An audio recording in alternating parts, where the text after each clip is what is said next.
आप सभी भाई बहनों को ओम शांति। हम सभी बाबा की जीवन कहानी को सुन रहे हैं और अब तक इस जीवन कहानी में हमने सुना कि बाबा का लौकिक जीवन कैसा था। मतलब हर रीति से सुख शांति से धन संपत्ति से बाबा का ये लौकिक जीवन बीत रहा था और अचानक ही परमपिता परमात्मा ने उनके तन के अंदर प्रवेशता की और उनको कई दिव्य साक्षात्कार भी हुए। और आगे हम देखते हैं कि हैदराबाद सिंध में एक निराले सत्संग की धूम।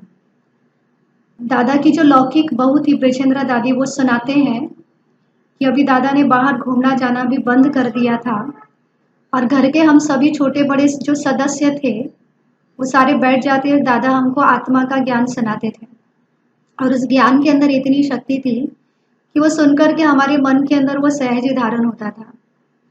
अपने मन की, अपने अंतर आत्मा के अंदर ज्ञान की गुप्त आवाज सुनते सुनते उनको गीता में इतनी श्रद्धा हो गई कि वो गीता का ज्ञान ही सुनाते थे और स्वयं परम पिता परमात्मा उनके द्वारा गीता ज्ञान सुनाते सुनाते सभी माताओं को जगाने के लिए स्वयं ही उन नर नारियों को साक्षात्कार कराने लगे।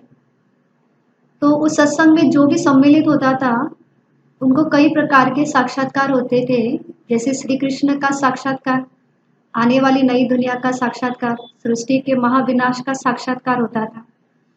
तो शहर में चारों तरफ आवाज फैला हुआ था कि इस सत्संग में जाने से साक्षात्कार होता है और इसके लिए दादा के जो मित्र संबंधी थे उनके अतिरिक्त भी कई माताएं और बहनें इस सत्संग में उन्होंने आना शुरू कर दिया। उन सभी को ऐसा लगता था कि दादा ही साक्षात्कार कराते हैं। हालांकि दादा को भी ऐसा लगा कि जब उनको साक्षात्कार हुआ तो उनको लगा कि ये साक्षात्कार कराने वाला कौन है, लेकिन उनको बाद में ज्ञान हुआ कि ये साक्षात्कार कराने वाला स्वयं परम पिता परमात्मा ही है। दूसरा हम देखते हैं कि सत्संग में ज्ञान सुनने के लिए आने वाले में से एक बहुत धनवान परिवार की एक महिला थी जिनका नाम था रुक्मिणी। वो हैदराबाद में एक बहुत धनी मानी परिवार की बहू थी और उनके जो ससुर थे वो एक विशिष्ट लोगों में से एक व्यक्ति थे। उस महिला का जो पति था वो अचानक मृत्यु होने के बाद उसके जीवन के अंदर दुख और अशांति रहने लगी और जब उसने इस सत्संग की महिमा का आवाज उसके कानों तक जब पहुंच गया तब वो सत्संग में आ गई। और सत्संग में आने के बाद जब उसने बाबा के प्रवचन सुने तो दादा के प्रवचनों का और उनके अलौकिक आभा का उसके ऊपर इतना गहरा प्रभाव पड़ा कि अभी अत्यंत दुख के बजाय अतीन्द्रिय सुख का वो अनुभव करने लगे। अब दूसरे भाई बहनों की तरह भी वो सबको सुनाने लगी कि चलो चलो ओम बाबा के पास, उनके पास कोई गुप्त शक्ति है और उनके वचनों से अमृत बरसता है जिससे संतप्त हृदय भी शीतल हो जाता है। उन्होंने कहा कि उनके मस्तक से दिव्य तेज निकलता है और उनकी आंखों में अलौकिक प्रकाश भी है और वो सच्चा सच्चा गीता ज्ञान जो है वो सुनाते हैं और जिससे सबके मन जो है वो शीतल हो जाते हैं। तो इस प्रकार से उस दुखी माता के जीवन के अंदर अद्भुत परिवर्तन देख करके उसके स्वजन और संबंधी भी इस सत्संग में उन्होंने आना शुरू कर दिया। उस माता जी की एक विवाहित पुत्री भी थी, उनका नाम जो था वो गोपी, उन्होंने भी उनके साथ साथ आना शुरू किया। जब वो दादा को मिलते थे तो उन्हें ऐसा महसूस होता था कि गुप्त रूप में वो परमात्मा से मिलन बना रहे हैं और उनके सम्मुख जाने पर उन्हें श्री कृष्ण का आभास होता था और इस प्रकार से वो माता अपने आप को आत्मा के रूप में ज्ञान की सच्ची गोपिका जो है वो समझती थी। आगे हम देखते हैं कि ईश्वरीय ज्ञान की झलक, मतलब कैसे इस ईश्वरीय ज्ञान को पाकर के कई भाई बहनें अतीन्द्रिय सुख का अनुभव करते करते अपने जीवन के अंदर उन्नति को पा रहे थे और कैसे बाबा से ज्ञान सुनकर के जीवन के अंदर अनुभव होता है। तो हम देखते हैं कि एक ईश्वरीय झलक हम देखते हैं कि दादी हृदय पुष्पा जी वो अपना अनुभव सुनाते हैं। दादी हृदय पुष्पा जी तो जो थे, दादी सुनाते हैं कि बचपन से मेरा ये संस्कार था कि नज़दीक के संबंधी की अगर किसी की शादी की सूचना अगर मुझे मिल जाती थी तो मुझे बहुत दुःख महसूस होता था और शादी के प्रति मुझे बहुत घृणा थी और इस घृणा का कारण मुझे अब तक भी समझ में नहीं आ रहा था। अब जब मेरे विवाह के दिन नज़दीक आ रहे थे तो मुझे भी बहुत दुःख हो रहा था और मेरा शादी का समय जब नज़दीक आया तो मुझे ऐसा लगा कि मेरा मृत्यु का दिन नज़दीक आया। मेरा विवाह तो हो गया परंतु मेरे दृष्टि में रिंचक भी वासना नहीं थी। मेरे पति बीमार रहते थे और एक नर्स के भांति में उनकी देखभाल और सेवा करते थे। लेकिन ये सब कुछ करते हुए भी मेरे मन के अंदर मोह का भाव और पति पत्नी का भाव जो है वो पैदा नहीं हुआ था। तो बहुत सेवा और बहुत इलाज करने के बावजूद भी विवाह के पहले 6 मास पूर्व ही मेरे पति ने शरीर छोड़ दिया और ये सुनकर के मेरे माता पिता को बहुत दुख हुआ और मुझे भी दुख इसलिए हुआ कि 6 मास पूर्व में कन्या थी और अभी सब मुझे विधवा के रूप में देखेंगे। मेरे 17 वर्षीय भाई ने भी तरुणावस्था में शरीर छोड़ दिया। जो मेरे माँ बाप का इकलौता बेटा इतनी बड़ी संपत्ति का उत्तराधिकारी बनने वाला था। तो माता पिता को उस बात का भी दुख था और उनका दुख देखकर मेरे दुख में और वृद्धि हो गई। और हमारा जो परिवार था हैदराबाद के अंदर एक धनी मानी परिवार माना जाता था और इसके कारण हमारे दुख की दास्तान हैदराबाद में कई लोगों के कानों तक पहुंच गई थी और यहाँ तक कि स्वयं बाबा ने भी इस गाथा को सुन कर के रखा था। और दूसरी ओर हैदराबाद के अंदर ये धूम भी मची थी कि इस सत्संग में अगर कोई जाता भी है तो उनको परम शांति का अनुभव भी होता है और उनको कृष्ण का साक्षात्कार भी होता है। तो उस महिमा का आवाज़ सुनकर के मैं दूसरे ही दिन उस सत्संग में जाकर के वहाँ पर मैं पहुँच गई और मैंने जब बाबा को देखा तब मैंने अनुभव किया कि बाबा के व्यक्तित्व से कैसे शीतलता जो है वो बरसती है। तो जब मैं बाबा से मिली तो बाबा ने मुझे पूछा, बच्चे क्या तुम जानती हो कि आप कौन हैं? तो मैंने कहा बाबा मैं तो एक बहुत दुखी आत्मा हूँ। अच्छा बाबा ने पूछा बच्चे संसार दुख स्वरूप है या सुख स्वरूप है? तो मैंने कहा कि बाबा बहुत दुख स्वरूप है। तो बाबा दादी कहती कि फिर बाबा ने मुझे बिठाया, अपने सम्मुख बिठाया और बाबा ने एक मनुष्य का चित्र जो है अपने हाथों से तैयार किया और उसके भ्रुकुटी में आत्मा जो है अंकित की और बाबा फिर बताने लगे कि बच्चे ये जो शरीर है ये 5 तत्वों का पुतला है और ये विनाशी है और इसके अंदर जो आत्मा है ये मन बुद्धि संस्कार सहित है, ये चेतन है और ज्योति स्वरूप है और इस प्रकार से शरीर जो है वो जलता है, आत्मा कभी जलती नहीं है। आत्मा एक शरीर छोड़ करके दूसरे शरीर में प्रवेश करती है। तो बाबा ने कहा कि ये दोनों चीज़ें भी अलग अलग हैं। तो बाबा ने कहा कि बच्चे आप बताओ कि इसमें से आप कौन हो? जो शरीर जलता है वो है या इसमें जो आत्मा है वो है? तो मैंने कहा कि बाबा इस समझाने के स्पष्टीकरण के अनुसार तो मैं एक आत्मा ही हूँ। तो बाबा ने कहा कि बच्चे आत्मा का जो स्वधर्म है वो शांति है और अशांति तो प्रकृति के धर्म को अर्थात कि पर धर्म को अपनाने से हमको अशांति होती है। और इसलिए कहा कि अपनी बुद्धि को इस शरीर के भान से निकालकर भ्रुकुटी के मध्य आत्मा बिंदु के ऊपर टिकाओ अर्थात कि अशरीरी बन जाओ।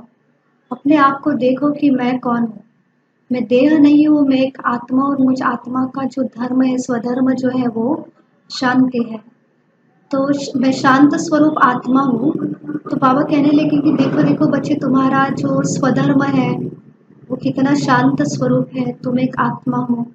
और ऐसे सुनते सुनते मुझे शरीर का भान बिल्कुल ही नहीं रहा और मुझे ऐसे लगा, मैंने देखा कि आत्मा जो एक ज्योतिर्बिंदु है, अब मैं आत्मा इस शरीर से ऊपर ऊपर ऊपर उड़ते जा रही हूँ।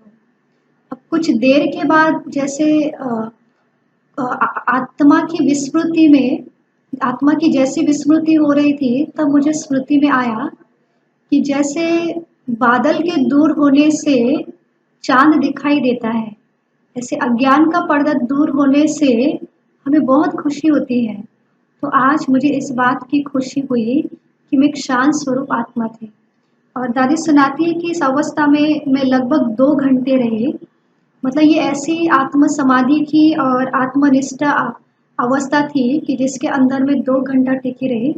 और उस ध्यानावस्था से मैं जैसे ऊपर से नीचे आई, तो बाबा ने मुझे अपने पास बुलाया और पूछा कि बच्चे अभी बता आप कौन है? तो मैंने बाबा को कहा कि बाबा मैं एक शांत स्वरूप आत्मा हूँ। मेरा संसार जो है वो सुख सुख स्वरूप है। तो बाबा ने कहा बच्चे आज का पहला पाठ है, कल फिर हम दूसरा पाठ जो है वो देखेंगे। तो दादी सुनाती है कि मैं जब आई थी बाबा के पास तो मन ही मन रोते रोते आ रही थी। अब जब मैं घर जा रही तो बहुत हंसते हंसते जा रही थी, मतलब कि मैं अंदर से बहुत हर्षमय थी और मुझे एक अलौकिक नशा जो था वो चढ़ा हुआ था। और ऐसे में जब मैं मेरी लौकिक माता जी के पास जब चली गई तो मैंने भी उसको ये सारा ज्ञान वार्तालाप सुनाया। मैंने उसको सुनाया कि माता जी आप रोते क्यों हो? प्रकृति के ये बने हुए शरीर तो नाशवान है, इसके लिए रोना क्या? आत्मा तो अजर अमर अविनाशी है, आत्मा तो शांत स्वरूप है। और ये बातें सुनकर के उसको भी बहुत अच्छा लगा। फिर जैसे दादी सुनाती है कि उसने माता जी ने कहा कि अच्छा तुम वहाँ पर रोज जाया करो और जो आप सुनते हो तो मुझे भी आकर के सुनाया करो। फिर दादी सुनाती है कि एक दिन मैंने माता जी के दुख का समाचार बाबा को सुना ही दिया। तो बाबा ने मुझे कहा बच्चे अच्छा चलो हम उसके पास जाते हैं। और उसी घड़ी दयालु बाबा हमारे साथ चल पड़े हमारी माता जी को शांति देने के लिए। और हम जैसे वहां पर पहुंच गए तो हमारी माता जी ने जब बाबा को देखा तो एक सेकंड में अपने शरीर का भान भूल गई और दादा के अंदर उनको विष्णु चतुर्भुज का साक्षात्कार हुआ। अब देखते हैं कि दादी हाथ जोड़कर ध्यान अवस्था में, माता जी हाथ जोड़ करके ध्यान अवस्था में उनके सामने जो है वो बैठ गई। अब उनके चेहरे पर जैसे मानसिक शांति की रेखाएं जो उभर रही थी। अब ध्यान अवस्था में वो थोड़ा सा ऊपर से नीचे जब आई तब बाबा ने उनको भी ज्ञान सुना करके उस आत्मा आत्मा की प्यास जो है उनको बुझाई। तो इस प्रकार से कई ऐसी आत्माएं जो थी जिन्होंने इस ज्ञान को इस ईश्वरीय ज्ञान को अपने जीवन के अंदर प्राप्त करके फिर उस ज्ञान के द्वारा अपने जीवन के अंदर शीतलता का अनुभव जो है उन्होंने किया। और इस प्रकार से हम देखते हैं कि अ, कैसे अनेक नर नारियों को यहाँ मन की सच्ची शांति मिली और ईश्वरीय ज्ञान भी प्राप्त हुआ और कई दिव्य साक्षात्कार जो है उनको हुए। अभी आगे हम देखते हैं कि कैसे ईश्वरीय ज्ञान द्वारा समाज सुधार।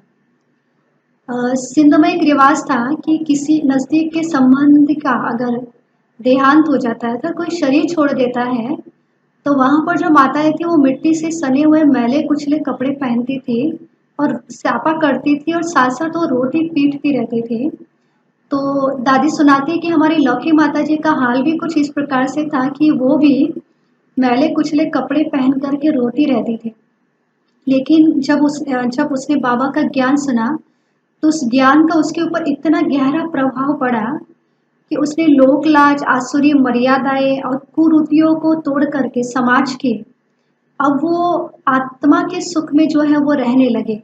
उसने मैले कुचले कपड़े पहनना जो है वो छोड़ दिया। और इस प्रकार से इस सत्संग में आने वाली महिलाओं के अंदर इस प्रकार से सुधार जो है वो आते गए। हम देखते हैं कि सिंध में पाश्चात्य संस्कृति का प्रभाव होने के कारण कुछ एक कन्याएं माताएं जो थी वो फैशन आदि करती थी और अपने आप को जरातों से सजाया हुआ रखती थी। और कुछ एक जो थे वो खाने पीने के बहुत ही वशीभूत थे। और धनाढ़े परिवार के अंदर तो हम देखते थे कि वहाँ पर खाना भी नौकर ही बनाते थे और घर के सारे काम भी वो नौकर ही करते थे।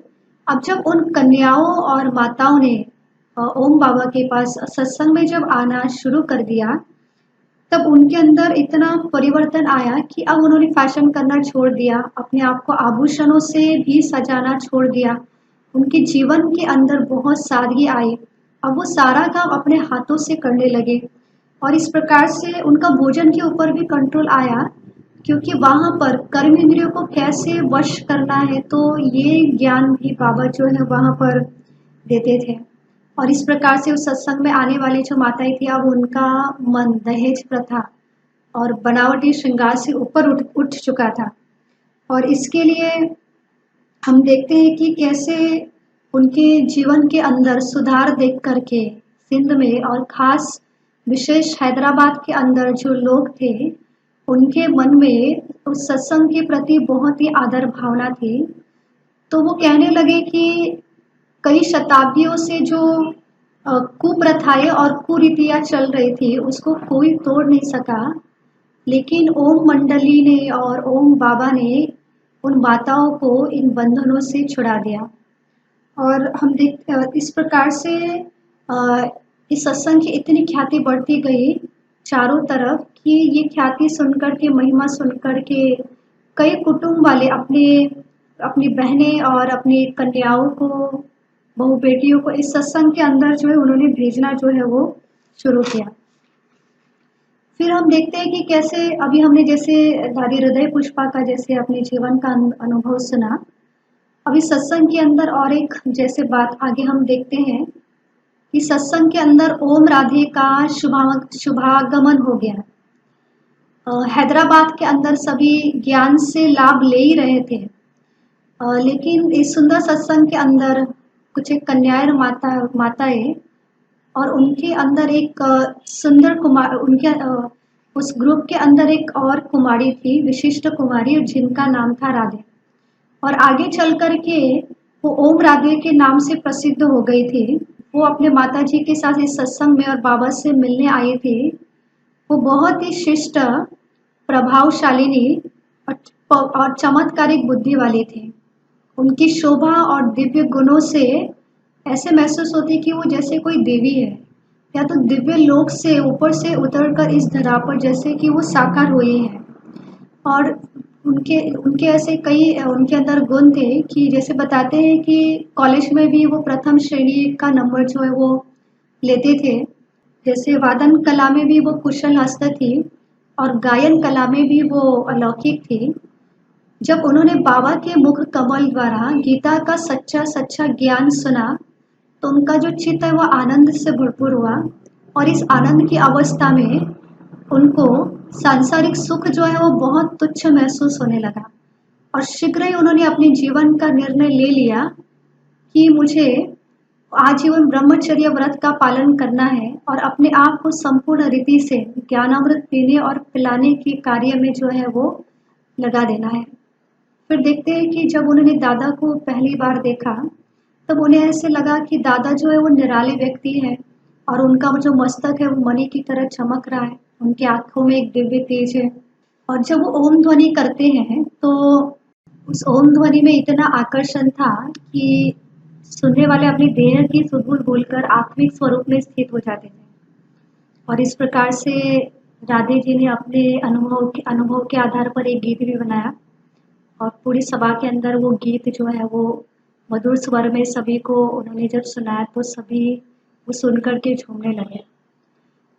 दूसरा सुनाते कि जब ओम राधे जी जब सत्संग में नहीं आते थे, तब दादा की जो लौकिक पत्नी थी, उनको ये साक्षात्कार हुआ कि भविष्य में राधे जो है वो श्री लक्ष्मी बनेगी और मैं अपने हाथों से उनको राज्य भाग्य दूंगी।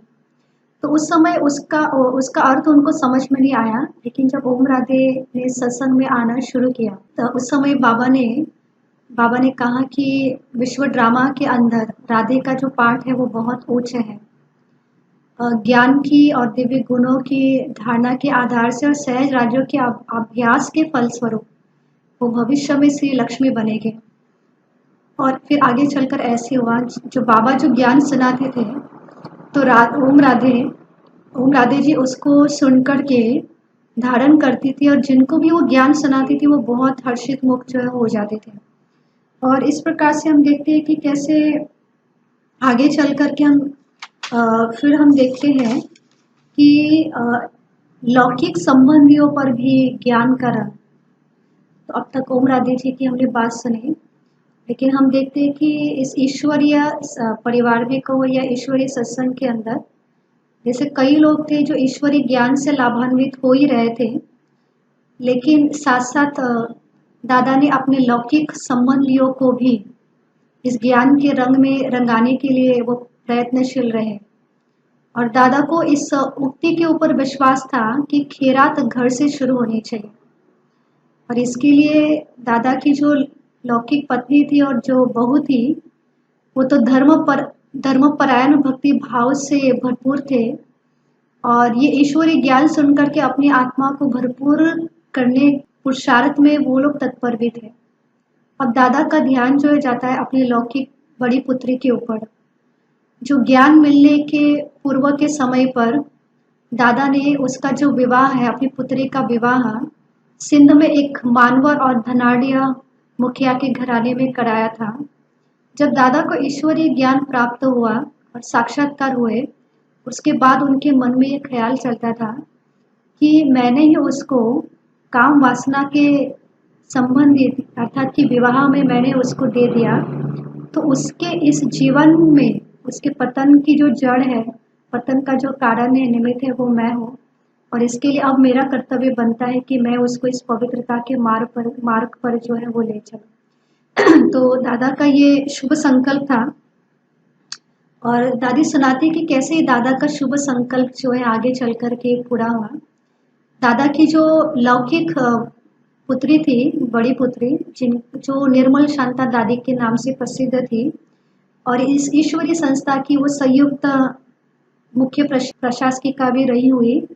और दादा की जो गद्दी थी कलकत्ता जोन की, वो इंचार्ज भी रही थी। तो दादी सुनाती है कि कैसे ईश्वरीय ज्ञान प्राप्त होने से पहले दादा का जो जीवन राजाई ठाट से भक्ति से पूर्ण था।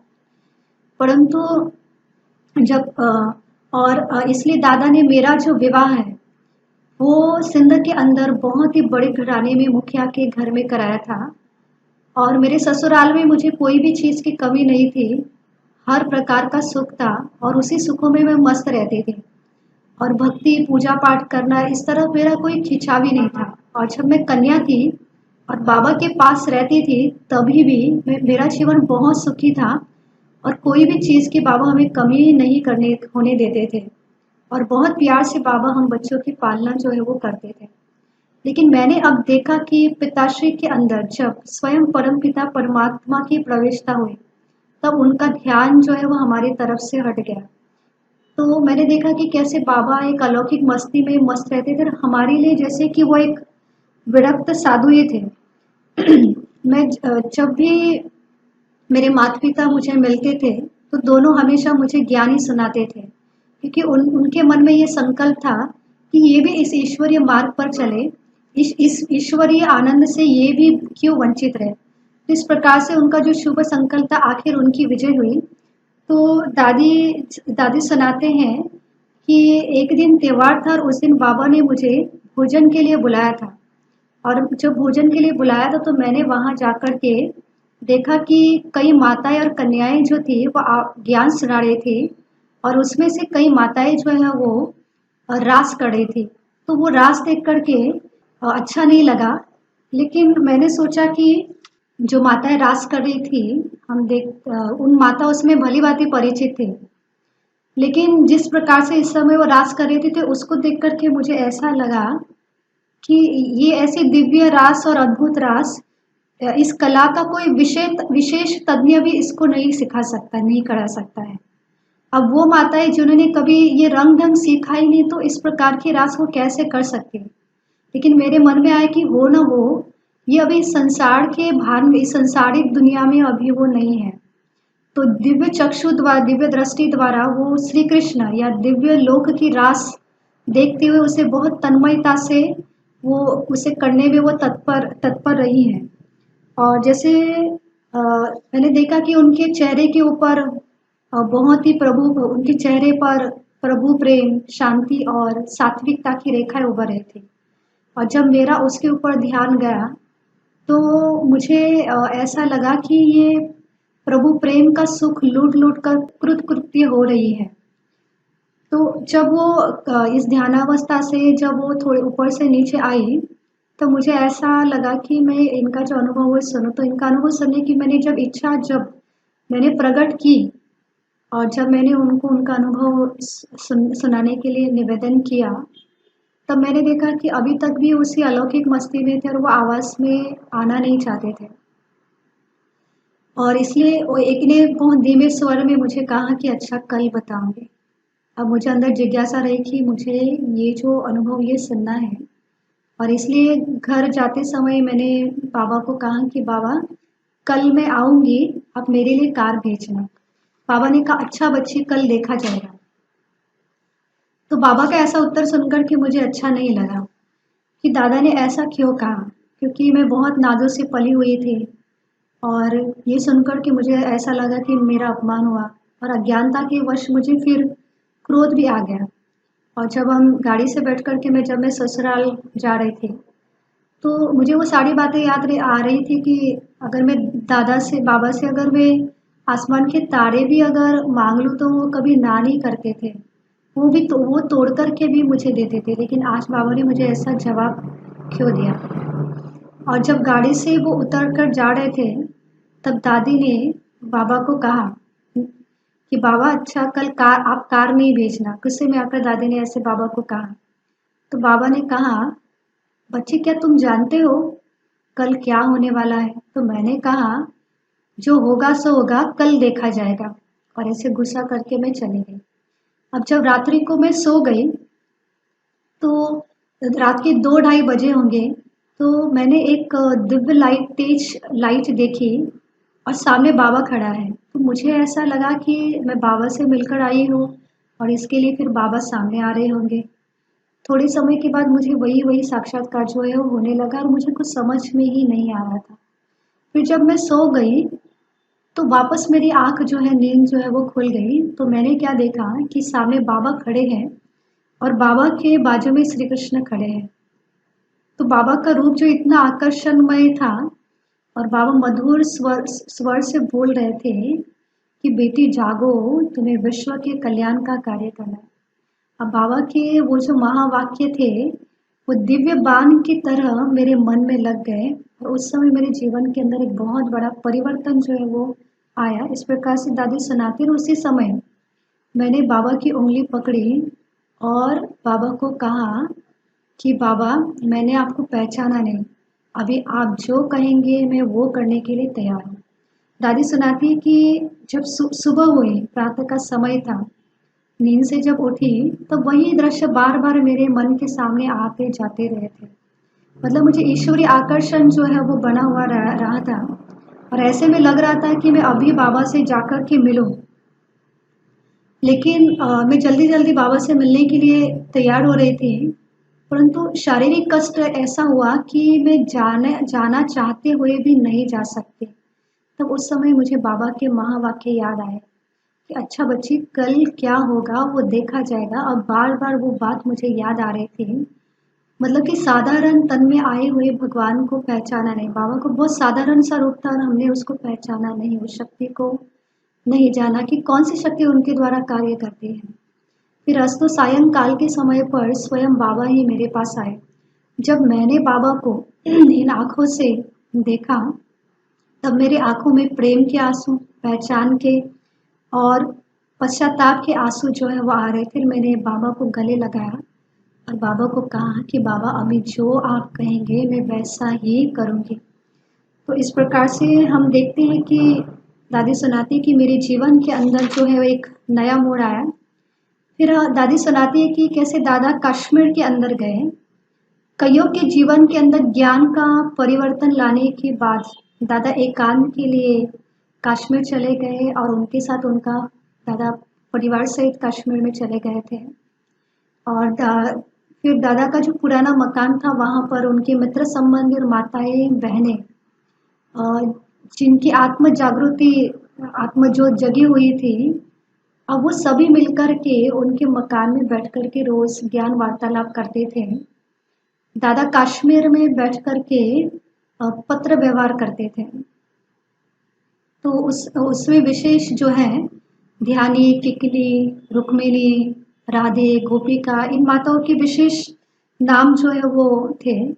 तो दादा पत्र व्यवहार से बहुत ऐसे ज्ञान का अमूल्य खजाना जो है बाबा भेजते थे। तो जैसे कि आज एक माता के नाम पर पत्र, कल दूसरी माता के नाम पर पत्र जो है वो आता था। अब जिस माता के नाम से वो पत्र आता था, वो माता इतनी खुश हो जाती थी, इतनी हर्षित हो जाती थी कि वो पत्र, ज्ञान युक्त पत्र दूसरों को सुना सुना करके भी उनको भी अतीन्द्रिय सुख का अनुभव जो है वो कराते थे। और जो पत्र उन जिस माता के जिसके नाम पर वो आता था, उसको वो एक अनमोल निधि मानते थे। और उस ज्ञान के अंदर, उस पत्र के अंदर जो लिखित शिक्षाएं थी, उस शिक्षाओं को अपने जीवन के अंदर धारण करने की वो भरकस प्रयत्न जो है वो करती थी। और इस प्रकार जो सत्संग में आने वाली माताएं बहनें थी, तो दादा की जो पत्र के अंदर जो शिक्षाएं थी उसको वो अपनी कॉपी में नोट करती थी और उसको पढ़ पढ़ करके वो भी बहुत आनंदित हो जाती थी। और इस तरह से ज्ञान मुरली की याद और बाबा के प्रेम की स्मृति और ऐसे कई अनुभव में वो पूरा दिन जो है वो निराले निराले अनुभव में पूरा दिन जो है रहती थी। और इस अनुभव में उन्हें सांसारिक सुख जो है वो बहुत तुच्छ लगने लगा। और जैसे कि उनका एक नया जीवन जो है वो शुरू हुआ। तो इस प्रकार से दादा कश्मीर में रह कर के भी उनके साथ जो है वो पत्र, ज्ञान युक्त पत्र व्यवहार जो उनके साथ बाबा कर रहे थे। अभी हम देखते हैं कि कश्मीर में ज्ञान मंथन। अब बाबा कश्मीर में एकांत में ईश्वरीय चिंतन में लवलीन रहते थे। कुछ समय वो ज्ञान युक्त पत्र लिखते थे और कुछ समय वो आए हुए सात मित्र संबंधियों को भी दादा ज्ञान सुनाते थे। और उनकी जो धारणाएं उस समय बहुत अधिक ऊंची उठ रही थी। और इसके बारे में दादी निर्मल शांता दादी जो है वो सुनाते हैं कि कश्मीर में हम भी बाबा के साथ गए हुए थे और बाबा वहाँ हमको रोज ज्ञान सुनाते थे। और वो ज्ञान सुन करके हमने निर्णय ले लिया कि अभी मुझे भी प्रभु की सच्ची गोपिका जो है वो बनना है और अपने जीवन को पवित्र बना करके इस विश्व कल्याण के कार्य में जो है वो लगना है। अब मेरे अंदर ज्ञान ही समाया हुआ था, मुझे ज्ञान की अलौकिक मस्ती जो है वो चढ़ी हुई थी, बुद्धि में ज्ञान ही धारण हुआ था। एक दिन मैं घर के बाहर ऐसे निकली हुई थी और कश्मीर के अंदर हमारे परिचित भाई रिजुमल करके, उन्होंने मुझे पूछा कि एक पहाड़ी का रास्ता, कि पहाड़ी कहाँ जाती है। तो मुझे ज्ञान की इतनी खुमारी थी, मैंने उनको कहा आप पहाड़ी का रास्ता पूछते हो या परम धाम का। तो ये बात सुन करके उनको बहुत आश्चर्य लगा और उस दिन से वो हमारे यहाँ पर भी ज्ञान सुनने के लिए उन्होंने भी आना शुरू किया। फिर हम उसके बाद जो है बाबा हमें अमरनाथ जो है वहाँ पर लेकर के गए। जैसे अमरनाथ में हम जा रहे थे, हम सभी घोड़े, दादी सुनाती कि हम घोड़े पर सवार थे और घोड़े पर फिर रास्ते में अचानक ही एक तूफान सा आया, तो सभी लोग जो है आधे रास्ते से लौट करके गए। लेकिन दादी सुनाती है कि बाबा जो है वो चल पड़े, वो रुके नहीं। उन्होंने कहा कि हमें अपनी मंजिल तक पहुंचना ही है। तो दादी ने कहा कि हमने देखा कि उनकी प्रतिज्ञा में हमेशा दृढ़ता ही रहती थी। वो कोई भी कठिनाइयों में या मुश्किलातों में बाबा कभी भी घबराते नहीं थे। और ऐसे में जब हम अमरनाथ पहुंच गए तो उस दिन दादा की जो वेशभूषा थी वो बहुत ही साधारण थी, लेकिन जो पुजारी थे उनको लगा ये कोई राजा है। तो दादा ने उनको पूछा कि ये जो बर्फ का लिंग है ये कैसे बनता है। तो वो पहले ये भेद बताने में बहुत आनाकानी कर रहे थे, लेकिन उनको लगा कि ये कोई राजा है और इसके लिए उन्होंने फिर उनको सारा जो भेद है वो उनको सुनाया। हम देखते हैं जैसे हैदराबाद में सत्संग में दिनों दिन रुकते, दादा कश्मीर में थे और उनके अनुपस्थिति में उनके ही मकान में अपने आप ही सत्संग की स्थापना हो गई थी। जो दादा के मित्र संबंधी थे और कुछ बहनें और माताएं जो इस ज्ञान मार्ग में चलती थी, उनके ऊपर इस ज्ञान का इतना गहरा प्रभाव पड़ा कि उन द्वारा घर घर तक इस सत्संग की महिमा जो है वो पहुंचने लगी। और सिंध में विशेष करके चारों तरफ ये आवाज़ जो है वो फैल गया था कि इस सत्संग में जो भी जाता है तो उनके जीवन के अंदर जो है परिवर्तन आ जाता है। कि इस प्रकार से कि वो अशुद्ध खान-पान को छोड़ता है, उनकी कुछ ऐसी गंदी गंदी आदतें होती हैं वो छूट जाती हैं। और साथ-साथ जो माताएँ पहले झगड़ा करती थी, अब वो बहुत शांतिपूर्ण व्यवहार जो है वो करती है। और दूसरा ये भी बात फैली हुई थी कि यहाँ पर जाने से बहुत सहज ही साक्षात्कार जो है वो होते थे। और इसके लिए सभी लोग जो है सत्संग के प्रति बहुत आकृष्ट थे। फिर देखते हैं कि दिनों-दिन इस सत्संग की जो रुद्धि है वो बढ़ती जा रही थी और बढ़ते-बढ़ते 300 तक भाई-बहनें जो है वो हो गए थे, जो प्रतिदिन सत्संग में आया करते थे। और इस प्रकार से वहाँ पर ये प्रोग्राम होता था कि कश्मीर से दादा जो पत्र व्यवहार करते थे ज्ञान युक्त, जिसके अंदर बाबा ज्ञान युक्त गीत लिख कर भेजते थे। और वो जो गीत है वो सभी मिलकर के गाते थे। और दूसरा कि जिस महिला के माता के नाम से बाबा पत्र भेजते थे, वो जो माता है उस पत्र को पढ़ कर के अपनी बुद्धि के अंदर धारण करके आत्म स्वरूप में स्थित होकर के फिर उस ज्ञान के आधार पर ऐसा सुंदर भाषण करती थी कि सुनने वाले चकित रहते थे। वो सोचते थे कि इतना ऊंचा ज्ञान वो कैसे सुना सकती है, इतना ऊंचा ज्ञान सुनाने की शक्ति उनके अंदर कहाँ से आई। तो ज़रूर कोई ऐसी शक्ति है जो अबला नारी को ज्ञान बल दे करके योग्य जो है वो बना रही है। और हम देखते हैं कि परमपिता परमात्मा ने शुरू से ज्ञान का कलश जो है वो माताओं बहनों के सिर पर जो रखा था, और उसके लिए इनके अंदर ईश्वरी शक्ति जो है वो आ रही थी। और इस सत्संग में आने वाली जो 12-14 वर्ष की जो कुमारियाँ भी थी, वो भी इतना सुंदर भाषण करती थी कि कैसे विकारों को जीतना है और कैसे अपने मन और इंद्रियों के ऊपर जो है वो जीत जो है वो प्राप्त करनी है। तो इस प्रकार से जो अब तक जो महिलाएं, जो माताएं कल तक अपने जीवन से असंतुष्ट थी और बोलने में हिचकिचाती थी, लेकिन आज जो है वो ज्ञान गजगोर कर रही थी। तो दूसरा इस सत्संग की ये भी विशेषता थी कि यहाँ आने वाले नर नारी अगर आत्मिक स्वरूप में टिककर अगर ये ईश्वरीय ज्ञान सुनते हैं तो उनको परम धाम या वैकुंठ का अनुभव जो है उनको होता था। हम देखते हैं कि जब दादा कश्मीर से लौटे, तो कश्मीर से लौटने के बाद उन्होंने देखा कि सत्संग में आने वालों की संख्या बढ़ गई। तो कन्याएं, माताएं और पुरुष बहुत उमंग उल्लास से ज्ञान अमृत पी करके अपने जीवन को पवित्र और सुख शांति में बना रहे थे। और कईयों को तो घर बैठे बैठे भी साक्षात्कार हुआ था। तो उस अवस्था में अव्यक्त मूर्त प्रभु ने उन्हें कहा कि मैं अमुक स्थान पर आया हूँ और ईश्वरीय ज्ञान दे रहा हूँ, आप वहाँ पर पहुँच जाओ। जब उनको उस समय साक्षात्कार हुआ था, तब वो भाई बहनें ओम मंडली से या ओम बाबा से बिल्कुल ही परिचित नहीं थे। परंतु साक्षात्कार के बाद वो जब ओम मंडली में पहुंच जाते थे, तो वो दादा को कहते थे कि अरे आपने तो हमको साक्षात्कार करा के यहाँ पर बुलाया था।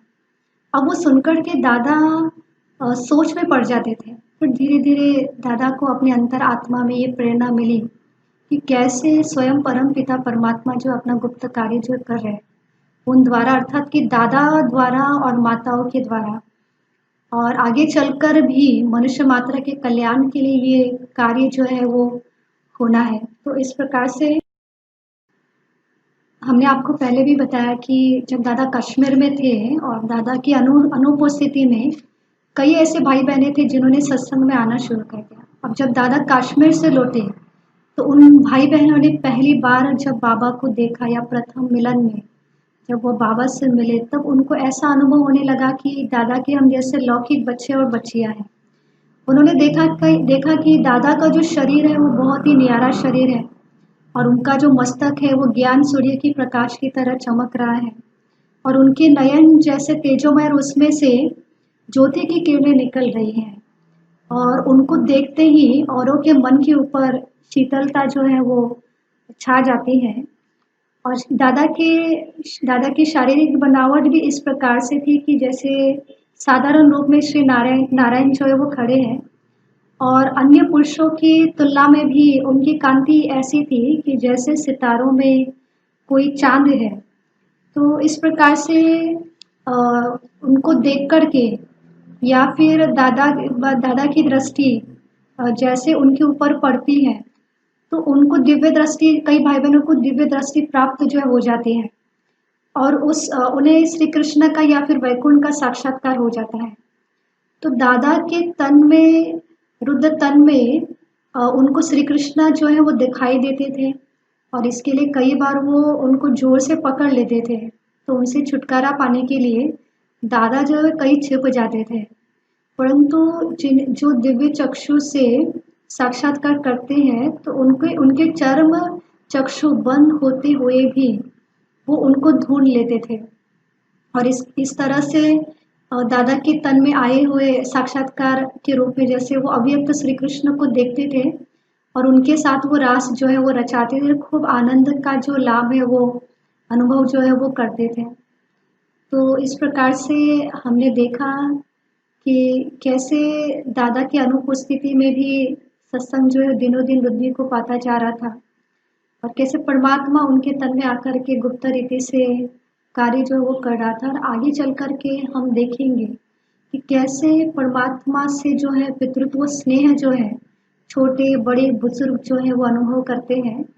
अच्छा, बड़ों के साथ साथ छोटों को भी अलौकिक विद्या जो है वो प्राप्त हुए और उनके लिए कैसे दादा ने बोर्डिंग स्कूल भी, हॉस्टल भी खुलवाई, तो वो भी हम आगे के पार्ट में जो है वो देखते हैं।